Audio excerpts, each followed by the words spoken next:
Buenas noches, ingeniero. Mis compañeros y yo vamos a hacer nuestra última exposición del curso Sistemas Estructurales 2.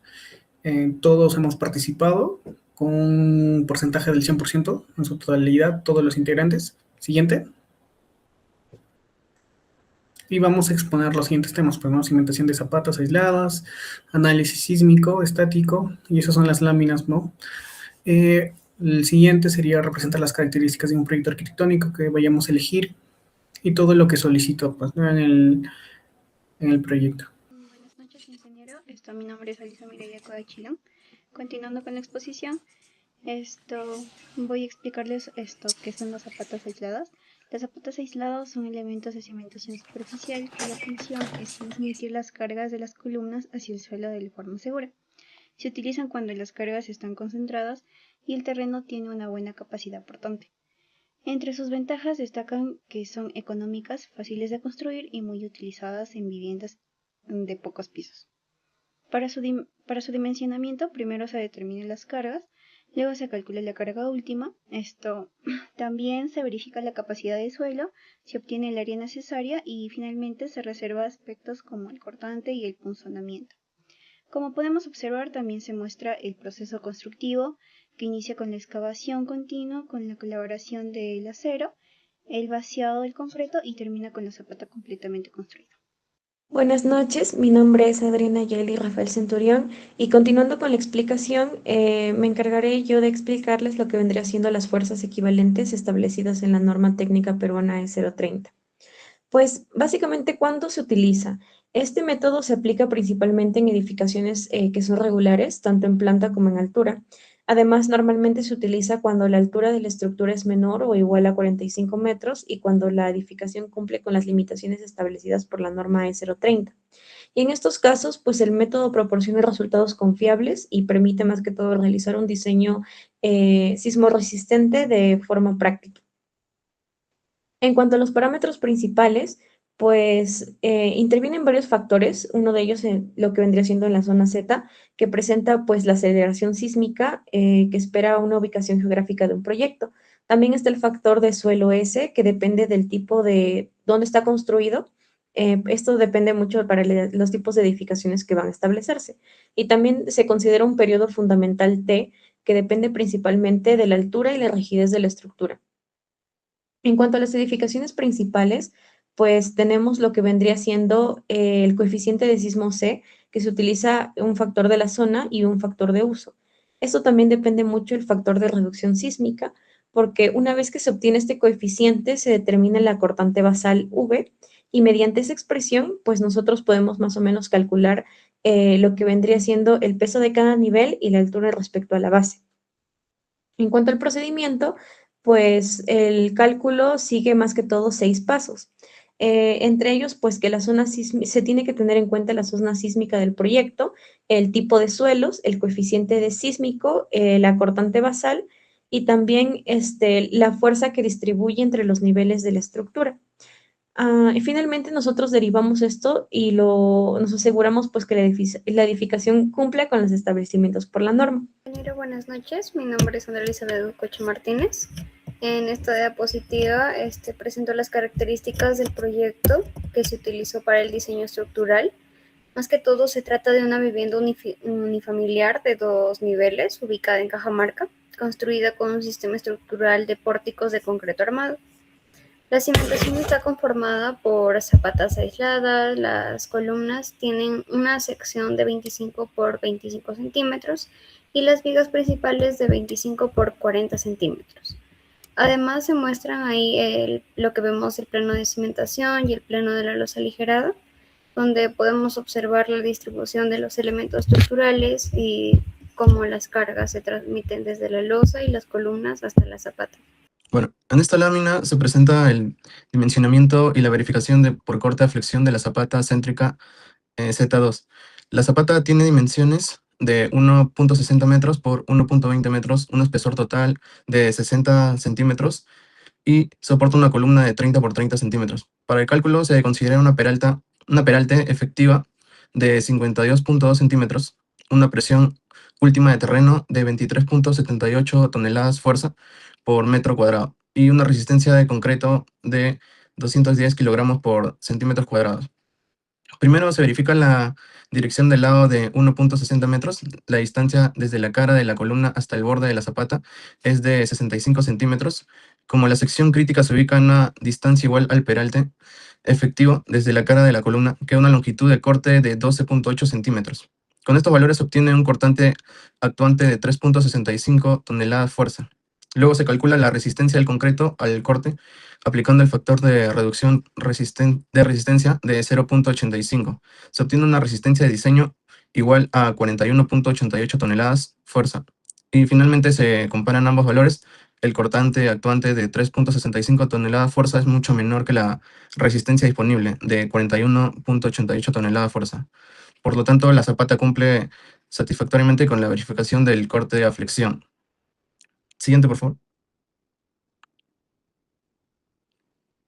En esta parte se realiza la verificación de punzonamiento de la zapata céntrica, en el cual el punzonamiento es un tipo de corte que se produce en dos direcciones alrededor de la columna, como si éste intentara atravesar o perforar la zapata. Para la verificación se considera una carga última denominada P sub U de 45.65 toneladas de fuerza, una columna cuadrada de 30 por 30 centímetros y un peralte efectivo de 52.2 centímetros. La sección crítica se ubica a una distancia igual a la mitad del peralte efectivo desde cara a cara de la columna. Por ello se divide 52.2 centímetros entre 2, obteniendo una distancia de 26.1 centímetros. Al sumar las dimensiones de la columna con el peralte efectivo, el perímetro crítico queda formado por un cuadrado de 82.2 por 82.2 centímetros. Luego se calcula el perímetro crítico denominado B sub 0, obteniéndose un valor de 3.288 metros. Para calcular el cortante actuante del punzonamiento, a la carga de la columna se le resta la reacción del terreno que actúa dentro del perímetro crítico. De esta manera, el cortante actuante es igual a 29.58 toneladas fuerza. La resistencia del concreto se calcula mediante las tres expresiones establecidas para el funcionamiento. Los resultados obtenidos son 344.27, 467.86 y 222.76 toneladas fuerza.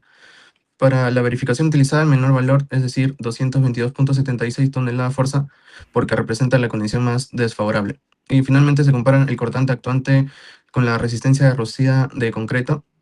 Como 29.58 toneladas fuerza es menor que 222.76 toneladas, se concluye que la zapata Z2 cumple con la verificación del funcionamiento. Siguiente, por favor. En esta lámina se presenta la verificación por corte a flexión de la zapata excéntrica Z1L. Y ubicada junto al límite del terreno, la zapata tiene una longitud de 1 metro y un espesor total de 60 centímetros y soporta una columna de 25 por 25 centímetros. Para el cálculo se considera una peralte efectiva de 52.2 centímetros y una resistencia al concreto de 210 kilogramos por centímetros cuadrados, equivalente a 20.59 megapascales. A diferencia de la zapata céntrica, en este caso la columna se encuentra junto al borde, por lo que el vuelo de la zapata no se divide entre dos. La distancia desde la cara interior de la columna hasta el extremo opuesto se calcula restando 1 metro menos 25 centímetros, obteniendo un vuelo de 75 centímetros. En la sección crítica para el corte a flexión se ubica a una distancia igual al peralte efectivo desde la cara de la columna. Por esta razón, a los 75 centímetros se le restan los 52.2 centímetros del peralte, obteniéndose una longitud sometida al corte de 22.8 centímetros. Luego se calcula el cortante actuante multiplicando la presión últimamente del terreno por el ancho de la zapata y por la longitud de 22.8 centímetros. El resultado queda expresado como 0.228 por el sub U tonelada fuerza. Por otro lado, la resistencia al concreto al corte se calcula utilizando la fórmula de la norma técnica E060, después de aplicar el factor de reducción de resistencia de 0.85. Se obtiene una capacidad de diseño de 34.90 toneladas fuerza. Y finalmente, según la comparación presentada en la lámina, el cortante actuante es menor que la resistencia al concreto. Por lo tanto, concluye que la zapata excéntrica Z1 cumple por corta flexión. Siguiente, por favor. Y por último, en esta parte se realiza la verificación de funcionamiento. Para el cálculo se le considera que la zapata de 1 metro por 1 metro y una columna de 25 por 25 centímetros. La sección crítica se distancia igual a la mitad de la peralte efectiva desde la cara de la columna. Al dividir 52.2 centímetros entre 2, se obtiene una distancia de 26.1 centímetros. Como la columna junto al límite de la zapata El perímetro crítico no puede cerrarse completamente y adopta la forma de U. En la dirección paralela al borde, las dimensiones del perímetro es de 72.2 centímetros y en dirección perpendicular al borde se obtiene una dimensión de 51.1 centímetro.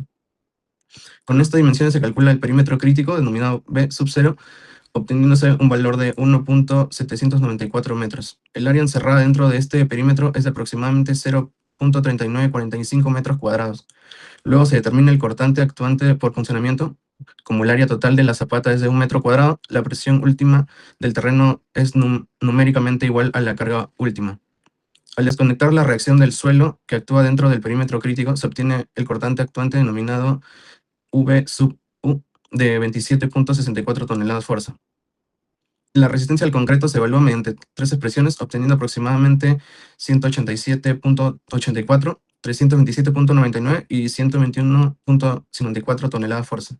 Y finalmente, como el cortante actuante de 27.64 toneladas fuerza es menor que la resistencia de 121.54 toneladas, se concluye que la zapata excéntrica cumple con la verificación de funcionamiento. Siguiendo con la exposición, nuestra diapositiva siguiente es el análisis sísmico estático, el método de las fuerzas equivalentes. Y bueno, en esta diapositiva más que todo se determina el peso sísmico del edificio, que es un dato fundamental para el análisis estructural. Y bueno, este peso más que todo se obtiene sumando el peso propio de la losa, las vigas, las columnas, los muros, los acabados y el 25% de la carga viva, tal como lo establece la norma técnica E030. Luego se calcula el peso sísmico de cada nivel y finalmente se obtiene el peso sísmico total del edificio, que en este caso es de 1236 kN. Y bueno, este valor más que todo servirá para calcular las fuerzas sísmicas que actuarán sobre la estructura durante un sismo. Bueno, continuando con la exposición, ingeniero, en esta lámina pues vamos a presentar los factores sísmicos a utilizar según la norma de 030, pues, ¿no? En esta lámina se presentan los factores sísmicos considerados para el análisis estructural de una vivienda unifamiliar, que es lo que tiene nuestro proyecto, un proyecto de 2 pisos en la ciudad de Cajamarca, de acuerdo a la norma técnica 030 de diseño sismo resistente. En primer lugar, pues se determina la zona sísmica el Perú está dividido en 4 zonas y Cajamarca pues pertenece a la zona 3, por lo que presenta un nivel importante de actividad sísmica. Luego se define el factor de uso para una vivienda unifamiliar correspondiente pues a una edificación de uso común, asignándole un valor establecido por la norma. En cuanto al tipo de suelo, al contar con el estudio técnico específico, se adopta un suelo tipo C2, considerado pues un suelo intermedio o firme característico de la gran parte de la ciudad de Cajamarca. A partir de este tipo de suelo se obtienen los periodos característicos que describen el comportamiento dinámico del terreno frente a un sismo. También se calcula el periodo fundamental de la estructura, el cual depende de la altura y del sistema estructural empleado. Finalmente, pues se considera el factor de amplificación sísmica y el factor de reducción. Parámetros que nos permiten pues estimar el esfuerzo sísmico de diseño y pues refleja la capacidad de disipación pues, de la energía de la estructura. En conjunto, pues estos factores nos garantizan un diseño estructural que cumpla con la normativa vigente y ofrezca un adecuado nivel de seguridad frente a eventos sísmicos.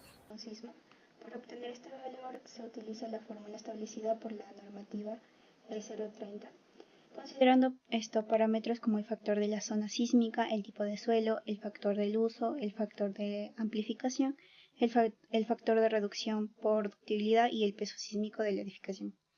Después de reemplazar los datos y realizar las operaciones, se obtiene una cortante basal aproximadamente de 149 kilonewtons. Este resultado es importante porque posteriormente se distribuye entre los diferentes niveles de edificación para realizar el diseño estructural. Les explicaré lo que vendría siendo la distribución de las alturas de fuerzas sísmicas. En cuanto a esto, pues bueno, nosotros hemos considerado la siguiente fórmula que pueden observar aquí. Pues nosotros lo que más que todo queremos hallar, lo que vendría siendo las fuerzas distribuidas que sean exactamente igual a la cortante basal. Entonces, bueno, nuestros datos en cuanto a esto, sabemos que es una vivienda de 2 niveles, que la altura pues tiene entre pisos de 2.5 metros y en total, bueno, la altura general vendría siendo de 5 metros en total. El primer piso sísmico pues cuenta con aproximadamente una altura de 2,50 metros y vendría siendo algo de 643. En cuanto al segundo piso, vendrían siendo 593 y pues una altura de 5 metros. En cuanto al cálculo, pues bueno, primero hemos calculado lo que vendría siendo el producto del peso sísmico y la altura de cada nivel. En el segundo piso, en esto nos salió lo que vendría siendo 2.965 y en cuanto al primer piso, pues obtenemos aproximadamente 1.607,5. Nosotros sumamos estos dos resultados y obtuvimos lo que vendría siendo aproximadamente algo de 4.572,5. Esto es el denominador de la ecuación de nuestra distribución, porque una vez que hallamos esto, nosotros encontramos nuestra distribución de la cortante basal y ahora sí, bueno, sustituimos nuestros datos en la fórmula y en el segundo piso nos salió que una fuerza sísmica es aproximadamente de 96,7 y en el primero, pues 52,3. Y esto demuestra que el segundo piso es el que mayor fuerza recibe, o sea, la mayor fuerza sísmica, debido a que se encuentra en una mayor altura. Luego lo que hicimos fue verificar estos datos y finalmente pues nosotros nos dimos cuenta que estos datos, lo que vendría siendo 96,7 más 52,3 vendría siendo igual a 149, que es exactamente lo mismo que el valor de la cortante basal que hallamos anteriormente. Entonces, una vez que hallamos esto, pues nos damos cuenta que el segundo piso, como mencioné, concentra aproximadamente el 65% de la fuerza sísmica total, que equivale pues al 96,7, mientras que el primer piso recibe cerca del 35%, que equivale a 52,3. Conclusiones principales. Esto, bueno, en el dimensionamiento de las zapatas, que nos permitió comprobar que una cimentación está bien diseñada, tiene que garantizar una transición segura de las cargas sísmicas. En cuanto a la conclusión 2, pues el análisis sísmico estático mediante el método de fuerzas equivalentes tiene que estar conforme a la normativa E030 y eso también nos permite determinar la cortante basal y la distribución de fuerzas sísmicas de cada nivel. Y finalmente, pues en la conclusión 3, tenemos que hallar que la evaluación de una zapata céntrica y una zapata excéntrica es importante porque así consideramos también la ubicación de las columnas dentro de la estructura más que todo. De la columna, que es la altura por la base, que es 0,25, la altura que es 3, el peso específico 2400 y que al multiplicarlo todos esos datos nos sale 450 kilogramos. Esto bájalo. El peso propio de la viga, también sus longitudes, que es 0,25, el 0,40, la longitud, el peso específico, al multiplicarlo también nos sale 885,60 kilogramos. Baja un poco. Ahí tenemos el peso propio de la viga, que al igual son sus longitudes, se multiplica lo largo que se saca del área tributaria, el peso específico, y al multiplicarlo todo obtenemos 655,20 kilogramos. Baja. Seguimos con el peso propio de la losa aligerada. Ahí es las longitudes del área tributaria, que son esos datos. Está también por el peso específico, que ahí en ese caso, como nosotros estamos utilizando una vivienda, de su losa, que su grosor es de 25, al pasarlo, tiene que ser 350, y al multiplicarlo nos sale 3.489,50 kilogramos. En el peso propio del acabado, baja un poco. Tenemos lo que es también las longitudes de la área tributaria. En total tenemos como 1.174,12 kilogramos. Y la carga viva también son las longitudes del área tributaria, con el peso específico, que el total sería 2.348,24 kilogramos. Lo mismo hacemos para la segunda columna. Y eso sería todo. Muchas gracias, ingeniero.